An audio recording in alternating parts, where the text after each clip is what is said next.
Nodrika shlakoblokdan uy qursa bo'ladimi? Albatta bo'lmaydi. Nima sababdan? Endi misol uchun bo'ladi, odam o'lmaydi, yashasa bo'ladi, lekin noqulayliklari juda ham ko'p va bu o'zi qurilish normativida ham taqiqlab qo'yilgan. Shiliguluk o'zi qurilishda uy qursa bo'lmaydi, faqat tashqi devorlarni qilish mumkin. Shiligulukka minus tomonlarini aytadigan bo'lsam, birinchidan zichligi juda ham kam. Bu zichlik kam bo'lgandan keyin ham issuvni o'tkazib yuboradi, ham suvni o'tkazib yuboradi. Bundan tashqari issiq sovug'ini misol uchun bir xilda tashqaridan izolyatsiya qilishi mumkin uy ichida.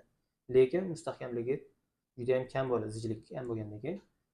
Uyga asosiy yukini ko'tarish uchun shiliguluk zichlik kam bo'lgandan keyin nagruskani ko'tara olmasdan bu joylarni treshina berib olishi mumkin va aytgandagi issuvga va suvni o'tkazish ehtimoli juda ham katta. Bundan tashqari yana bir ikkita kamchiligi bor. Uni atayin aytmadim. Buni o'zini ishini ustasi bo'lgan professional ustalar va balki arxitektorlar ham bilishi mumkin. Shuni izohda yozib ketish sizlarga iltimos qilib qolardim va boshqalarga juda ham foydali bo'ladi. Sog' bo'ling, salomat bo'ling.